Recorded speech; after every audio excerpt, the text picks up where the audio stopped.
চ্যানেলে তোমাদের স্বাগত। আজকে সোমবার, বাবার বার, নিরামিষ রান্না হয়েছে। সবাই এই নিরামিষ খাবে, আর আমি আর আমার শাশুড়ি মা আজকে আবার একাদশী, দুজনে ওই জন্যে লুচি করব। আর রান্না হয়েছে ফুলকপির তরকারি, আর এখানে সব রকম সবজির নিরামিষ একটা ঝোল, আর এই পাঁপড় আছে, ভাজা করে দেবো। পাঁপড় ভাজা করব। আর আমার আর মায়ের জন্য আমি ময়দা মাখবো, খাবার তৈরি করব। লুচি হবে, দুবেলা সবাই খাবে ওগুলা। এগুলা আমি আর মায়ের মতন করে নেবো দুটি। ময়দাটা মেখে নিই। এই আটাতে ময়দাতে মিশিয়ে করছি। একটু ময়ন দিয়ে দিচ্ছি, ময়ন দিলাম। এবার আমি ময়দাটা ভালো করে মিক্সড করব, করে জল দিয়ে এটা আমি মেখে ময়দাটা পুরো ডো তৈরি করে নেব। ঠিক আছে বন্ধুরা, তোমরা দেখতে থাকো। আমি এটা মেখে নিয়ে তারপরে লুচি করার সময় আবার তোমাদেরকে দেখাবো। ময়দা মাখা হয়ে গেছে। এবার আমি লুচি ছেঁকে, আমার ছেলেও যে মানে সোমবার বলছে আমি নিরামিষ খাবে বলেছিল, দিয়ে এখন বলছে মা আমি লুচিই খাবো। তাই খা, দিয়ে লুচি করে দিই। এই যে আমি তখন কিছুটা লুচি ছেলের জন্য ভেজে নিচ্ছি, তারপর আমার শাশুড়ি মা আমি পরে খাবো। এখন সবাই ভাত খায় না তো কেউ, ছেলে আগে ভাত খায়, দেখেছেন আপনারা। চান হয়ে গেছে, বলছে মা নিরামিষ ভাত তো নিজেই খাবো বলেছে। দিয়ে বলছে খাবো না ভাত, তুমি লুচি করছো।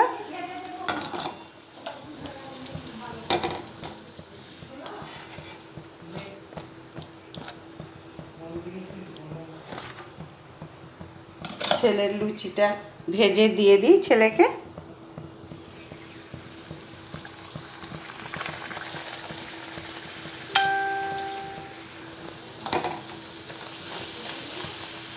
আমার লুচি ছাঁকা হয়ে গেল, মানে সবগুলো ছাঁকিনি, এখন খালি ছেলের মতো ছেঁকে নিয়েছি।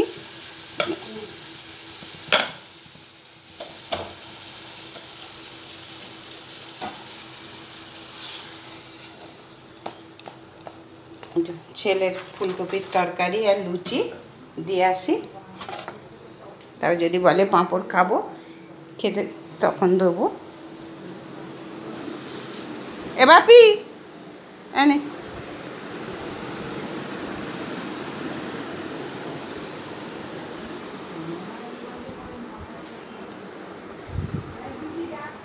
যাচ্ছি। পাঁপড় খাবি এখন? তাহলে ভাজবো, দাঁড়া কাকু মেয়েও তলা নামাবো একটু। দেওরের মেয়ের খাবার এইটা, ও বলে কিনা লুচি খাবো থেকে থেকে আমাদের দেখে। যাও ওকে দিয়েছো, এবার তোমাদের ভাত নেবে। এবার আমার এই যে আমি নিয়েছি, আমার শাশুড়ি মায়ের খাওয়া হয়ে গেছে, এটা আমি নিয়েছি।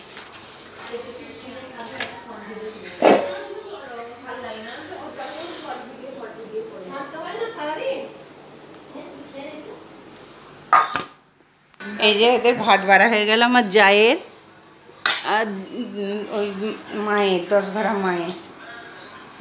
ওই কপির তরকারি, আর এই যে সব সবজির ঝোল হয়েছে।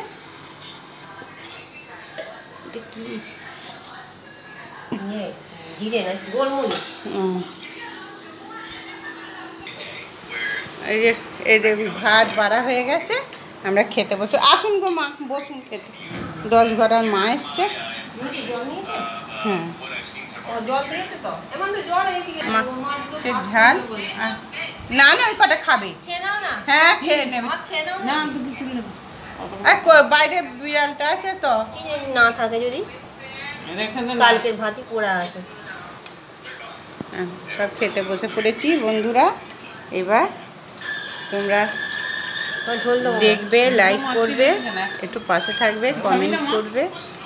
খাবো না ভাবছি আমি। তোমরা যে যেখান থেকে দেখছো একটু পাশে থাকবে, আমিও তোমাদের পাশে থাকবো। যারা আমার সাবস্ক্রাইব করছো, কমেন্ট করছো, লাইক করছো।